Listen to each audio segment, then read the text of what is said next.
Welcome back, YouTube. My name is Nigel MrSchroeter, and today I am here to tell you guys once again how you can improve your credit score with this particular method of relationship banking through Navy Federal Credit Union. Now, what we're going to be talking about today is not only improving your credit score, but also allowing you to get access to large amounts of credit, both revolving and installment, through Navy Federal Credit Union, even when your credit score is bad. So if that's going to interest you, make sure that you stay tuned all the way to the end, because you guys always know I save the best information for last. So the first thing, if you haven't already seen my video that's out on the Navy Federal secured loan hacks, Navy Federal secured loan trick that I'm the originator of, go check that video out. That video is going to give you the details on that. But once again, use the Navy Federal secured loan to your advantage. If you understand the trick, you're going to understand how you can get the secured loan for $250 and use that same money to secure a credit card. So that's going to be the next step, is getting a secured credit card. Now, when you get a secured credit card, I only want you to get one secured credit card. I've talked about this many times, but you only get one secured credit card per institution.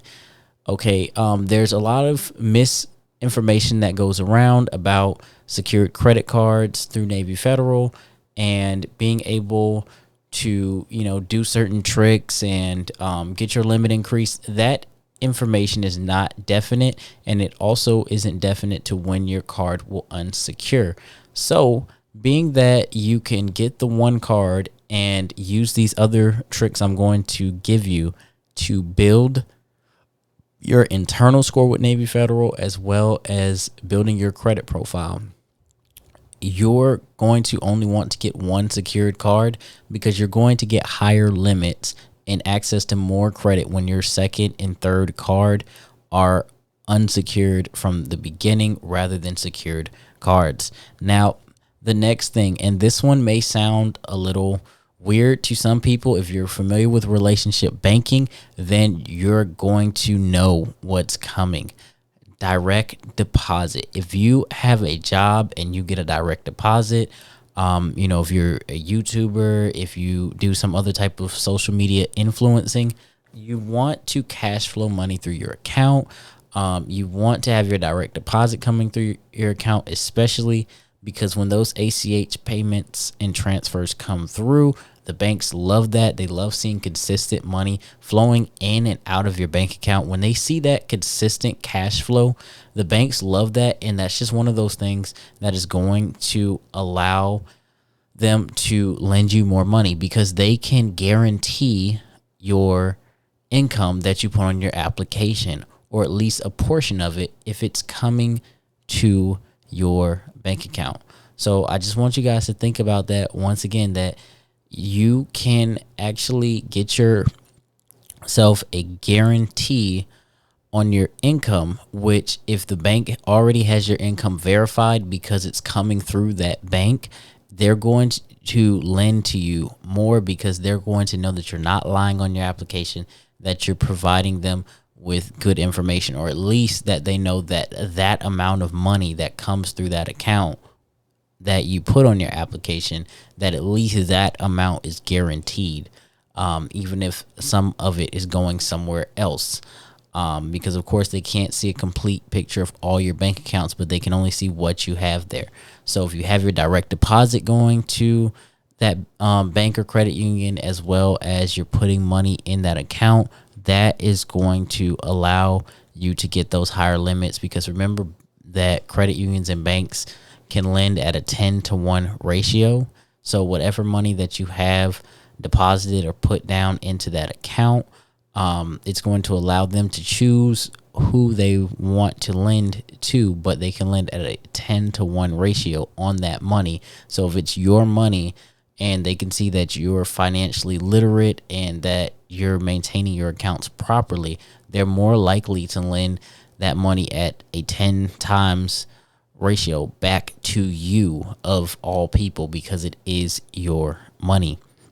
Now, the next thing, Credit unions love to see, for whatever reason, this is something that a lot of people are unaware of, and you would think that this would actually be contradicting, but credit unions like to see that you bank with other credit unions. So in order to build up your relationship, you can get a secured loan or a secured credit card with another credit union. So that way it's reporting to your report. So when they see that you're with one of their competitors, it's going to push them to lend to you at a higher rate because they want to give you more than what their competitors giving you to keep you there, to keep your service. So if they have it available to them, if it's something that they can do and that credit is there and you're a trustworthy person for them to lend to by looking at the rest of your profile, they're going to lend to you based off of that you have their competitor on your report and they want to keep your services with them rather than have them moved somewhere else. Now, the next thing, and these next two go hand in hand, they really coincide. And that's going to be to have a low debt to income ratio and a high income. This is going to help you with any bank that you're applying for, any bank that you apply to get money, to get credit funding, any credit union you apply for. They want to see high income and a low debt to income ratio.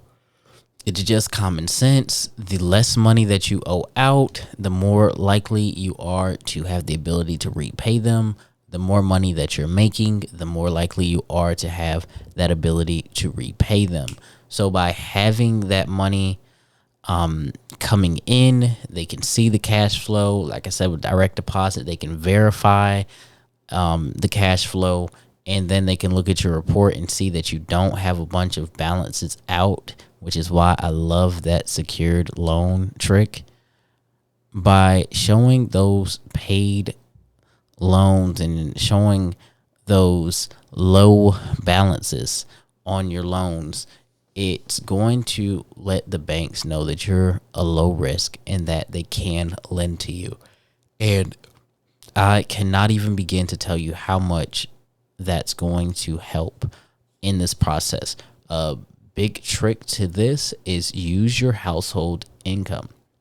If you use household income on a credit card application, most credit card applications allow you to do this if you're over the age of 21. You can use your household income, and your household income obviously can be from anyone in your home, for anything that pays any bills or is deposited into any of your accounts on a regular basis, that any money that you can depend on. So if you are married and you have a joint bank account, then you can use each other's income on your applications when you're applying for things. And that's going to allow you to drop your debt to income ratio. It's going to give you a higher income, and it's going to give you higher credit card limits. So definitely make sure you take advantage of that. If you have the ability, if you're over 21 and you have someone else's income that you can use on your applications that lives in the household with you, or gives you money on a regular basis that you can depend on. The next thing is a checking line of credit. This is one of the more important ones. I've seen a lot of people that can't out the bat just get approved for the credit cards. So instead of applying for the credit card, sometimes I'll tell them the loan process is a little bit more lenient. So you may be able to get approved for a personal loan or this product, the checking line of credit, which reports just like a credit card as a revolving trade line every single month. That usually will give you that extra bit of boost that you need, and that extra bit of boost will typically allow you to be able to go back and get a credit card later, or at least prove to them that you can be responsible with a revolving trade line every month. So, take heed to that and really think about opening up a checking line of credit if you're trying to further your relationship with the bank, as well as, and this is going to go right along with the checking line of credit, and this is one of the last two secrets that I want you guys to know that are going to help you extremely with getting funding from Navy Federal, specifically, and a lot of other credit unions. So definitely check your credit union's policies and ask this on personal loans. So again, on personal loans, Navy Federal allows you to actually double dip. So actually quadruple dip, because I've done this with 4 loans at one time. You can actually use the same credit pool to apply for 4 loans at once. So once again, you can use the same credit pool to apply for 4 loans at one time. So take advantage of that, and the checking line of credit actually counts in with the personal loans, because that's the underwriting process that it goes through. So you can get a checking line of credit and 3 personal loans all at the same time off of the same credit pool. So that's like the big gem out of this video. I also want to remind you guys that you can always take advantage of other tools through Navy Federal. Speak to their agents just as well as using the online pre-qualification tool. If you ever have any questions, please make sure that you reach out. And as always, thank you guys for watching. We'll see you in the next video.